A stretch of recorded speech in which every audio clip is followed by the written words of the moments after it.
Hello friends, welcome to MK classes. Last video में हमने बात की थी कि किसी भी नंबर के लास्ट में यूनिट डिजिट को कैसे फाइंड किया जाता है।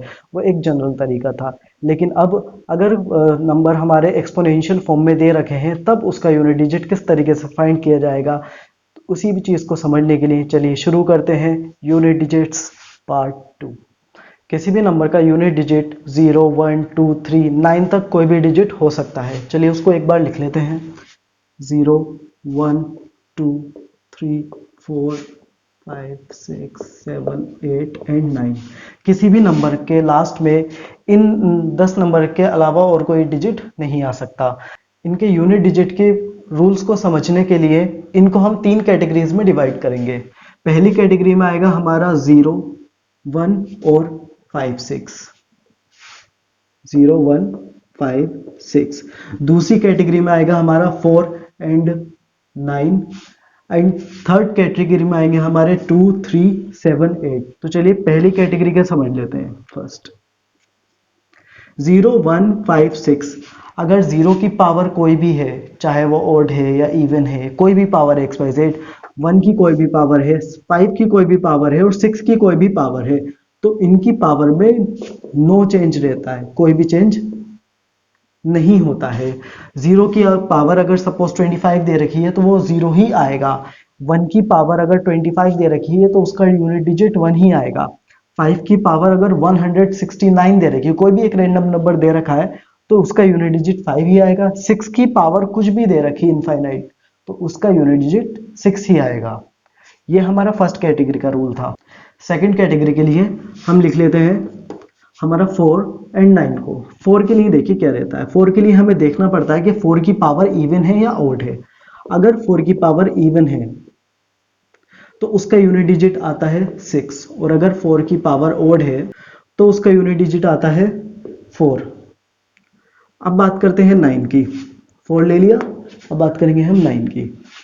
9 में भी इवन ऑड का रूल रहता है। अगर 9 की पावर इवन है तो उसके यूनिट डिजिट आएगा 1, और अगर 9 की पावर ओड है तो उसका यूनिट डिजिट आएगा 9। सेकंड कैटेगरी में ये रूल चलता है। थर्ड रूल को समझने के लिए आपको इन नंबर को कुछ इस तरीके से टेबल में कन्वर्ट करना होगा। हमारे नंबर रह गए थे 2, 3 एंड 7, 8, तो वो मैंने यहाँ लिख लिए हैं 2, 3, 7, 8। ये हमारे यूनिट डिजिट रहेंगे, ठीक है।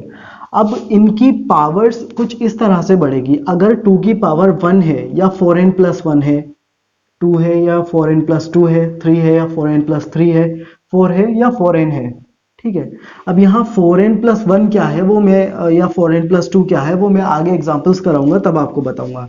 यहाँ आपको देखना है कि अगर 2 की पावर 1 है या 4n प्लस 1 है तो 2 आएगा। 3 की पावर 1 या 4n प्लस 1 है तो 3 आएगा। 7 की पावर 1 या 4n प्लस 1 है तो उसका यूनिट डिजिट 7 आएगा। और अगर 8 की पावर 1 या 4n प्लस 1 है तो उसका यूनिट डिजिट 8 आएगा। अगर 2 की पावर 2 है या 4n प्लस 2 है तो यूनिट डिजिट 4 आएगा। 3 की पावर 2 है या 4n प्लस 2 है तो 9 आएगा। 7 की पावर 2 है या 4n प्लस 2 है तब भी 9 आएगा। एंड 8 की पावर अगर 2 है या 4n प्लस 2 है तब 4 आएगा। उसी तरीके से 2 की पावर 3 है या 4n प्लस 3 है या 4 है या 4n है, आगे उसी के अकॉर्डिंग उनका यूनिट डिजिट आएगा। तो चलिए इन रूल्स को मैं साइड में लिख देता हूँ और आपके लिए कुछ एग्जांपल्स करके दिखाता हूँ ताकि आपको ये सारे रूल्स अच्छे से समझ में आ जाएं। हमारा एग्जांपल 1 है 3765 रेज़ टू द पावर 437। 3765 की पावर 437 दे रखी है। यहाँ पर हमें इन सबको इतनी बार लिखकर इतनी बार उसकी मल्टीप्लाई करने की ज़रूरत नहीं है। हम यहाँ देखेंगे सिर्फ यूनिट डिजिट क्या है। इस नंबर का यूनिट डिजिट क्या है, 5 है, और 5 की पावर कितनी है, 437 है। अब जरा रूल देख लेते हैं हम कि हमारे 0, 1, 5, 6 की पावर कुछ भी हो उसमें कोई चेंज नहीं होता है। जो नंबर होता है वही यूनिट डिजिट उसमें उतर जाता है। इसका मतलब 5 की पावर कुछ भी है तो उसका यूनिट डिजिट होगा 5। इसमें कुछ भी हमें सोचने की जरूरत नहीं है, सिर्फ याद करना है कि 0, 1, 5, 6 में कोई चेंज नहीं होता है, एग्जैक्ट पावर ऐसे ही आ जाती है। अब इसी तरीके से सेकंड एग्जांपल देखिए कि 6 दे रखा है। ये हमारा इसमें यूनिट डिजिट जो है 6 है, और 6 की कोई भी पावर है उसका यूनिट डिजिट 6 ही आना है। तो 6736 इस पूरे नंबर का यूनिट डिजिट जो आएगा वो 6 ही आएगा। इसी तरीके से अगर 0 दे रखा होता है यूनिट डिजिट में तो यूनिट डिजिट 0 आता, अगर 1 दे रखा होता है यूनिट डिजिट में तो यूनिट डिजिट 1 आता। हमारा नेक्स्ट एग्जांपल है find the unit place of 3 raise to the power 35। इसका यूनिट प्लेस में क्या डिजिट आएगा वो बताना है। तो देखिए 3 है और 3 का रूल देख लेते हैं। फिर 3 का रूल क्या है? 3 जो आता है हमारा थर्ड कैटेगरी में आता है, 2 3 3। अब 3 का रूल डिपेंड करता है 4n+1, 4n+2, 4n+3 या 4n वाली वैल्यूज पर। तो ये n क्या है? यहाँ पर जो n दे रखा है वो एक नेचुरल नंबर है, मींस 1 से लेकर 1 2 3 4 5 6 7 कोई भी नंबर हो सकता है। 4 उसके मल्टीप्लाई में आना चाहिए और रिमाइंडर में कोई ना कोई नंबर, चाहे यहाँ 1 बच रहा है, यहाँ 2 रह रहा है, यहाँ 3 है एंड यहाँ 0 है, तो कोई रिमाइंडर आना चाहिए, 0 भी हो सकता है। तो चलिए एग्जाम्पल करते हैं फिर समझते हैं। 3 की पावर 35 दे रखा है। अब हमें पावर को 1 2 3 4 में तो है नहीं, ये तो दिख रहा है। पावर हमें 4n+1 4n+2 इस फॉर्म में चेंज करनी है।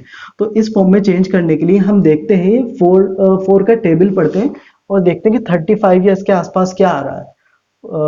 4 7 28, 4 8 32 and 4 9 36। 4 into 7 28, 4 into 8 32 and 4 into 9 36 होता है। 36 ले नहीं सकते, 35 से ज्यादा नंबर है तो हमें 32 लेना पड़ेगा। यानी 35 को हम लिख सकते हैं 4 into 8। 3 ऐसे लिखेंगे, 35 को हम लिख देंगे 4 into 8। बट 4 8 तो 32 होता है और यहाँ 35 दे रखा है। 3 अब भी रिमाइंडर में है तो जो रह जाता है वो रिमाइंडर में आ जाता है, +3। 4 8 32, यहाँ 32 हो गया, +3 रिमाइंडर का। तो अगर हम इसको 4n+3 से कंपेयर करें, क्योंकि रिमाइंडर में 3 आ रहा है ना, तो 4n+3 से कंपेयर करेंगे वेयर n = 8। तो इससे कंपेयर करते हैं कि अगर 3 की पावर 4n+3 है, 3 की पावर 4n+3 थर्ड वाली कॉलम में, तो इसका यूनिट डिजिट होगा 7। तो इसका यूनिट डिजिट जो होगा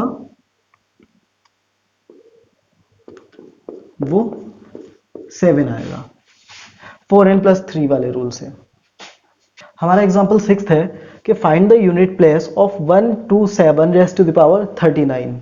यहाँ पर भी हम इसका यूनिट डिजिट देख लेते हैं, क्या है? 7 है इसका यूनिट डिजिट और 7 जो रूल वो थर्ड कैटेगरी में आता है।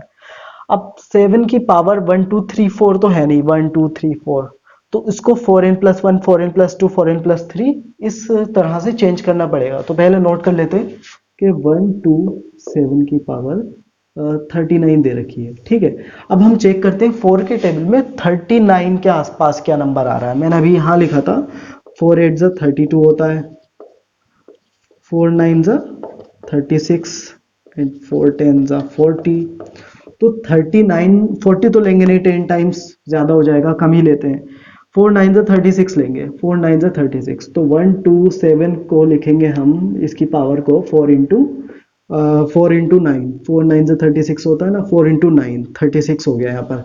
बट यहाँ पर 3 अब भी रिमाइंडर में रहेगा क्योंकि 36 + 3 ही 39 बनता है। तो 3 फिर भी रिमाइंडर में, तो यहाँ +3 लिख देंगे। अब इसको 4n+3 से कंपेयर करेंगे वेयर n = 3 एक नेचुरल नंबर हो गया, सॉरी n = 9 जो एक नेचुरल नंबर है। 4n+3 देखते हैं 7 के 12 लिखने की जरूरत नहीं है, सिर्फ 7 लिखेंगे, यूनिट डिजिट में ही कैलकुलेशन करेंगे हम। तो 7 का 4n+3 रूल ये रहा, 4n+3। 7 में 4n+3 में 3 आ रहा है देखिए, तो इसका यूनिट डिजिट जो आएगा वो 3 आएगा।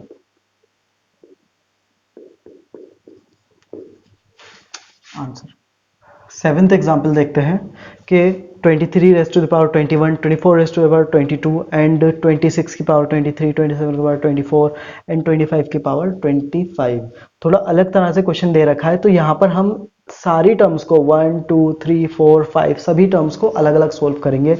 जैसे यहाँ पर 23 है, इसका यूनिट डिजिट 3 है, तो हम इसको लिखेंगे 3 की पावर 21 इंटू यहाँ 24 है जिसका यूनिट डिजिट 4 है, तो हम इसको लिखेंगे 4 की पावर 22, क्योंकि हमें सिर्फ यूनिट डिजिट चाहिए इनका यूनिट डिजिट फाइंड करने के लिए, बाकी नंबर हमारा कोई काम का नहीं होता है। यहाँ पर 26 है तो इसको लिखेंगे 6 की पावर 23 यहाँ 27 है तो इसको हम लिखेंगे 7 की पावर 24, और यहाँ 25 है तो इसको हम लिखेंगे 5 की पावर 25। अब यहाँ देख लेते हैं 3। 3 आ रहा है हमारा थर्ड कैटेगरी में 3, और 3 को हम सोल्व करेंगे 21 4n+1 वाले रूल से आएगा। तो हम 3 को लिखेंगे 4 1 जा 4, 4 2 जा 8, 4 3 जा देखिए 4 5 जा होता है 20। तो हम इसको इस तरीके से लिखेंगे, हम इसको लिखेंगे 4 इंटू 5 प्लस 1 रिमाइंडर में आ जाएगा, क्योंकि 4 5 जा 20 प्लस 1 रिमाइंडर में आ गया, इंटू 4 का देखते हैं 4 का क्या रूल है। 4 का रूल है अगर इवन है तो 6 आएगा और ओड है तो 4 आएगा। तो 4 की पावर यहाँ पर इवन है, तो 4 की पावर इवन है तो 6 आएगा। तो इसका यूनिट डिजिट में डायरेक्टली यहाँ लिख देता हूँ 6 इंटू, अब 6 का रूल देख लेते हैं। 6 का रूल था कि 6 0 से लेकर 0 1 5 6 में नो चेंज रहता है, तो 6 की पावर 23 है जिसका यूनिट डिजिट भी 6 आएगा, इंटू 7। 7 का रूल थर्ड कैटेगरी में देखते हैं। 7 की पावर 24 है, यानी इसको 4n करके सोल्व करना पड़ेगा। 4n तो 4 5 जा 20 होता है एंड 4 6 जा 24 होता है। तो डायरेक्टली हम इसको 7 को लिख सकते हैं 4 इंटू 4 6 जा 24 होता है ना, 4 इंटू 6 लिख सकते हैं, इंटू 5 की पावर 25 दे रखी है। अब 5 जो आ रहा है वो भी नो चेंज वाले रूल से आ रहा है, यानी 5 की पावर 25 कुछ भी है तो वो 5 ही रहेगा, उसका यूनिट डिजिट 5 ही आ जाएगा। अब देखिए इसको और इसको सोल्व कर लेते हैं। 3 की पावर 4n+1 है, तो 3 की पावर 4n+1 ये रहा 3 आएगा इसका यूनिट डिजिट, इंटू 6 ऐसे उतार लेंगे, ये वाला भी 6 ऐसे उतार लेंगे, इंटू 7 की पावर 4n है, n एक नेचुरल नंबर है ना यहाँ, तो 7 की पावर 4n यानी लास्ट वाला नंबर पहुंचेगा, 7 की पावर 4n लास्ट, तो यहाँ पर इसका यूनिट डिजिट 1 आएगा, तो यहाँ पर हम 1 लिख देते हैं। अब इन सबके हम मल्टीप्लाई करेंगे, सॉरी ये रह गया 5 रह गया, इंटू 5, ये ऐसे ही कॉपी कर लेंगे। अब जब हम यहाँ हमें सबकी मल्टीप्लाई करने की जरूरत नहीं है, पता है क्यों? क्योंकि आप देखो यहाँ पर एक इवन नंबर दे रखा है और एक 5 दे रखा है, और एक जो लास्ट वीडियो में मैंने आपको रूल बताया था कि 5 जब भी किसी इवन नंबर से मल्टीप्लाई करता है तो यूनिट डिजिट 0 आता है, और 5 जब भी ओड नंबर से मल्टीप्लाई करता है तो यूनिट डिजिट 5 आता है। अब यहाँ 5 3 से मल्टीप्लाई करेगा 15 आएगा, 5 फिर इवन से मल्टीप्लाई करेगा 0 आएगा। तो 5 ओड इवन दोनों दे रखे होते हैं ना मल्टीप्लाई में 5 के, तो हम इवन लेते हैं, इवन से ही करते हैं क्योंकि बाद में भी इवन से करनी पड़ेगी, 5 ही आएगा। तो 5 इवन नंबर से मल्टीप्लाई करेगा तो उसका यूनिट डिजिट 0 आएगा। 0 आएगा क्यों? क्योंकि 5 multiply by even number is equals to होता है 0। आई होप आपको मेरी वीडियोस पसंद आ रही होंगी। प्लीज़ चैनल को सब्सक्राइब किए बिना मत जाइएगा।